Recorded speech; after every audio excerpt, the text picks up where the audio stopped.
ल सबैजनालाई वेलकम छ। यो भिडियोमा चाहिँ हामीले ओएमआर सिट कसरी फिल गर्ने मैले रियल इक्जामको गराउँदैछु।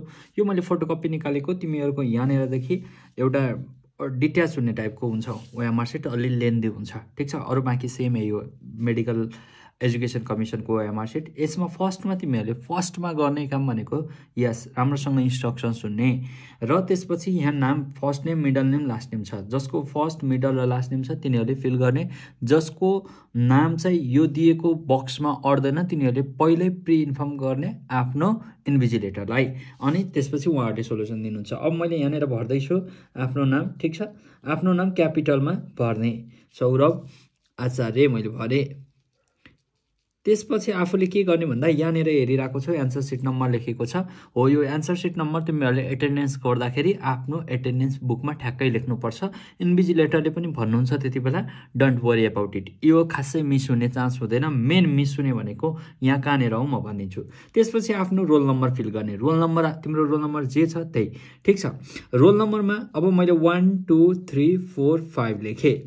अब यो 1 2 3 4 5 लेखेपछि जहाँनिर 1 छ त्यहाँनिर गएर तिमीले गोलो लाउनु पर्ने हुन्छ। 1 को 1 मा, 2 को 2 मा, आफ्नो रोल नम्बर जे छ त्यहीमा गोलो लगाउने।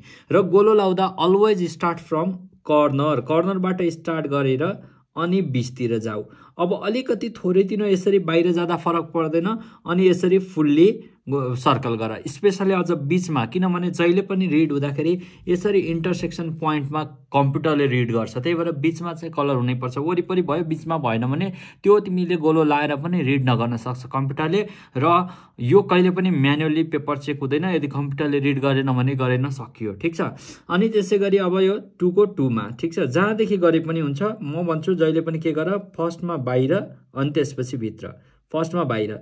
बाँकी तिमीहरूले यसरी टिक लगाउने अथवा गोलो गर्ने त्यस्तो चाहिँ गर्न पाइँदैन। यो हेर, पार्सियली फिल, पार्सियली, यो सब इन्करेक्ट हो। करेक्टली भनेको यसरी फुल्ली गोलो लगाउने। अनि त्यसपछि 4 मा, ठिक छ, आफ्नो सिम्बल नम्बरमा गोलो लगाऊ। आफ्नो सिम्बल नम्बरमा जे परेको छ त्योमा गोलो लगाउने।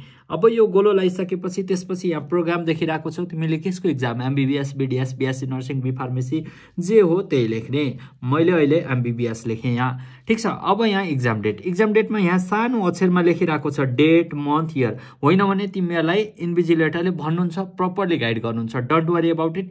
ओएमआर सिट फिल गर्दा आत्तिने होइन, किनभने एकचोटि यदि तिमीले ओएमआर सिटमा मिस्टेक गर्यो भने then you will not get the next sheet, this sheet will decide your future, ठिक छ। त्यही भएर मिस्टेक आत्तेर गर्दै नगर्ने। इनफ टाइम हुन्छ तिमीसँग, 15 देखि 20 मिनट हुन्छ यो पुल भर्नको लागि। त्यही भएर फुल्ली इन्स्ट्रक्सन सुनेर बल्ल भन्ने। मैले ओएमआर सिट फिल गरेर भ्याएर पनि 10 मिनट जति गफ गर्ने टाइम पाएको थिएँ, ठिक छ। अब इक्जाम डेटमा मैले भरेँ तिमीहरूको इक्जाम 15 गते हुन्छ, 15 भयो कार्तिकको 15 गते 2082, ठिक छ। अब यतिको अलिकति मिस्टेक यहाँ लेख्नेमा भयो भने त्यसले खासै त्यति धेरै ठुलो म्याटर गर्दैन, त्यसमा नआत्तिने। मेनली गोलो लाउने कुराहरूमा चाहिँ मिस्टेक नहोस्, ठिक छ। अब त्यसपछि यहाँ सिग्नेचरमा तिमीले फर्म भर्दा जे सिग्नेचर गरेको छौ त्यही सिग्नेचर गर्नुपर्छ, अर्को नगर्ने, ठिक छ। मैले यहाँ गरिदिएँ, ठिक छ। यहाँ सिग्नेचर गरिसकेपछि अब मेनली तिमीहरूले एकदमै ध्यान दिनुपर्ने कुरा, अब यो यहाँदेखि डिट्याच भएर जान्छ। नेक्स्ट कुरा ध्यान दिने, यो पेपरलाई फोल्ड गर्ने, यहीँदेखि पनि फोल्ड अथवा यसरी खुम्चाउने, पसिनाहरू लाउने, त्यो कुराहरू मिस्टेक गर्दै नगर्ने। छुट्टै राख्ने, सेपरेटली राख्ने। फोल्ड भयो भने पनि कम्प्युटरले रिड गर्दैन।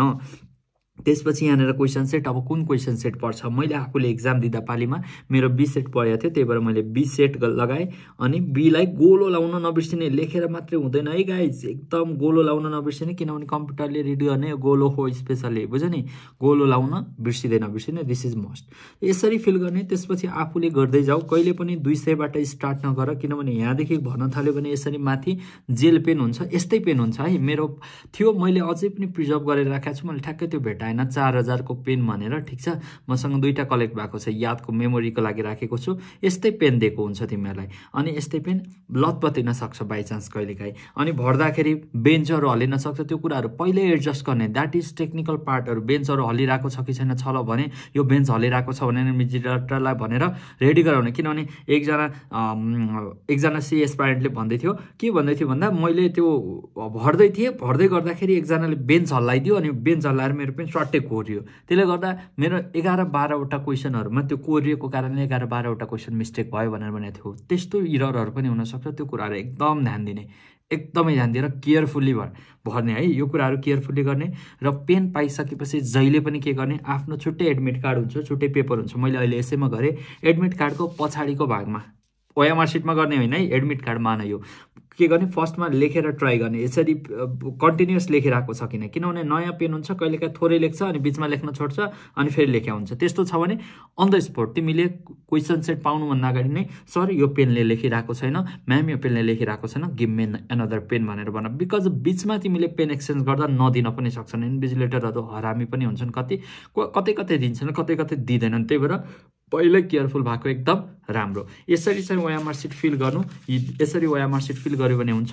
फर्स्टमा तिमीहरूले ध्यान दिनुपर्ने कुरा भनेको यहाँ आफ्नो नाम फिल गर, त्यसपछि रोल नम्बर गोलो लाउन नबिर्स्यौ, त्यसपछि आफ्नो सिग्नेचर। यो सिग्नेचर कस्तो हुन्छ भन्दा यो रोल नम्बरहरू लेखेको नलेखेको इन्भिजिलेटरले हेरिदिन्छ क्या, साइन गर्न आउँदा सिग्नेचर हेरिदिन्छ। इन्भिजिलेटरले नहेरिदिने भनेको के हो थाहा छ? एज क्वेसन सेट हेरिदिँदैन उसले लेख्यो कि लेखेन। त्यही भएर क्वेसन पाउँदा बित्तिकै क्वेसन सेट लेखिहाल्ने र क्वेसनको सेटमा एन्सर सिट नम्बर पनि लेखिहाल्ने। ठिक छ, क्वेसनको सेटमा हुन्छ एन्सर सिट नम्बर भनेर हुन्छ तिम्रो क्वेसन सेटमा, त्यसमा आफ्नो एन्सर सिट नम्बर लेखिहाल्ने। यसरी ओएमआर सिट फिल गर्यो भने तिमीले राम्रोसँग गर्न सक्छौ। ओएमआर सिट लामो हुन्छ, बेन्चमा यसरी नट्ने हुन्छ, कुनै बेन्च छोटो हुन्छ अनि यसरी फोल्ड हुन सक्छ। त्यो कुरा एकदम ध्यान दिने, फोल्ड नगर्ने। फोल्ड भयो भने ओएमआर सिट रिड हुँदैन।